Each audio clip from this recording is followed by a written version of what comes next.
Hello, Panthers. This is Bryce Williams, Assistant Principal at Pelion High School, with some updates on reentry guidelines that will be effective on Monday, March 1st, 2021.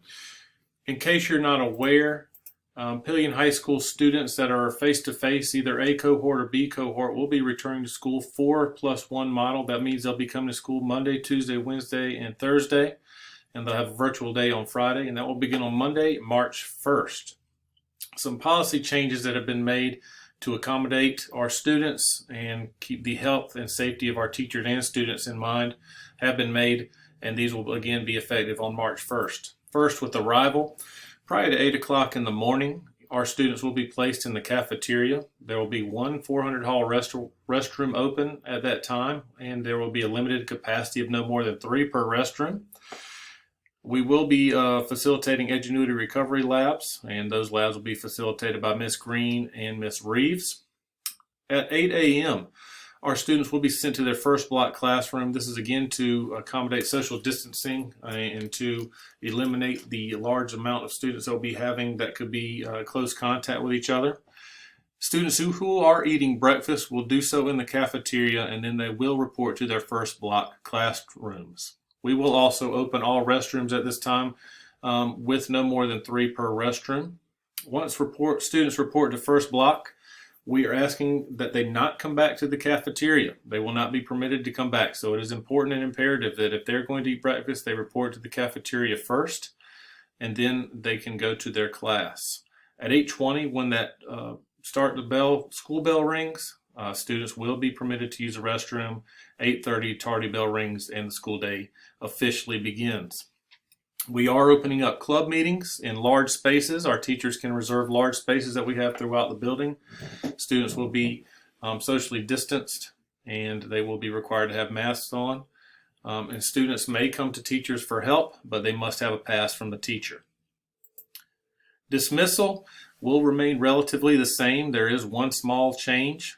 Car riders and drivers will be dismissed at 3:20 p.m. and those athletes that are in season are included in this dismissal. Bus riders will hold in their fourth block teachers' classrooms again to minimize contact in large group congregation.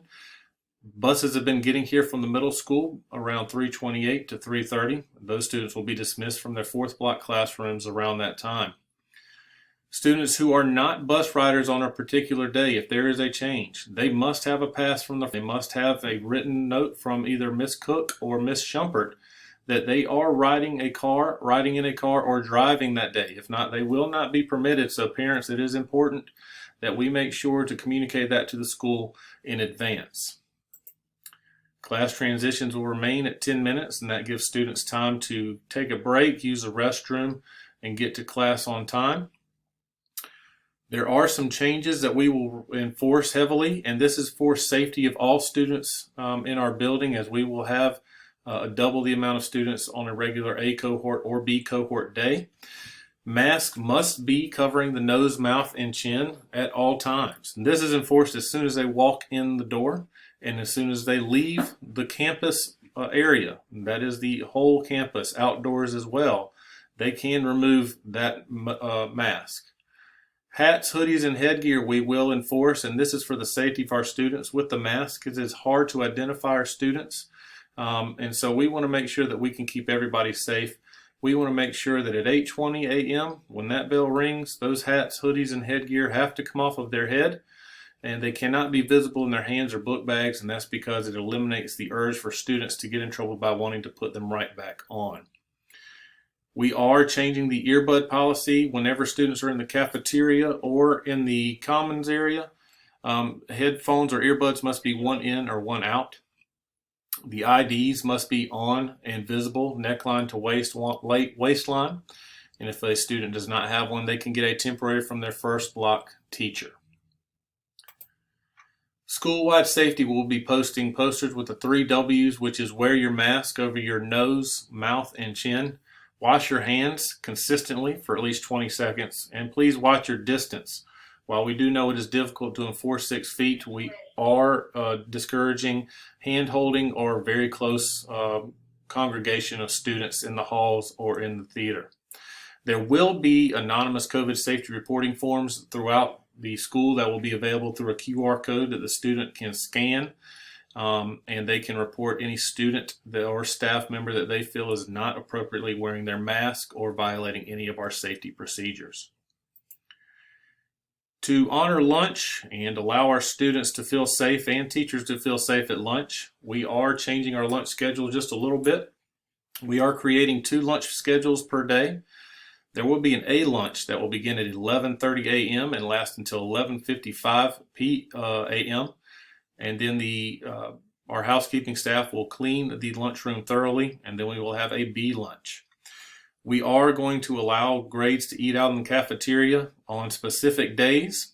This will also allow our teachers to have a little bit of a break without students, as throughout most of the day, our staff will be with your children in the building. Mondays and Wednesdays during A lunch, our 12th graders will eat in the cafeteria and they'll be supervised by administration. On Monday and Wednesdays during B lunch, our 10th graders will eat in the cafeteria and they will be supervised by administration. Tuesday and Thursday on A lunch, our juniors or 11th graders will eat in the cafeteria supervised. And on B lunch, our 9th graders will eat in the cafeteria supervised by administration. On days where students are not eating in the cafeteria, those students will check in at Pride or their Pride teacher at 11:10. They will then be released to go to the cafeteria and get their lunch, and they'll come back to their Pride to eat lunch at 11:20 a.m. We are asking students be prompt and courteous during that time. We will have both cafeteria lines open during that time. We will be providing water bottles to students to provide them fresh water if they need it. Those water bottles will be available to students in round coolers throughout the cafeteria. We are asking that students try not to violate and leave those laying around or cause a disturbance with those. But we want to make sure that our students are hydrated if they do not have water available from home. Again, we know that this time has caused a lot of stress and anxiety and mental health issues. Our counseling department has done a phenomenal job, and anytime that our students feel like they need help addressing mental health, stress, anxiety, to contact their counselors or administration to discuss any of their concerns. Fridays, we are changing it to where our students are asked to check into their virtual prides each Friday, and that will count as an attendance for that day. Teachers can offer support in virtual office hours that will be scheduled by individual teachers and individual students or class needs. And students can come in for support if they are invited by their teacher for any kind of remediation or tutoring. Again, as we talked about, we are going to enforce some hat, hoodie, earbud, headgear, ID, mask violations. Various faculty and administration will have referral pads, and they will get an immediate consequence of lunch detention assigned.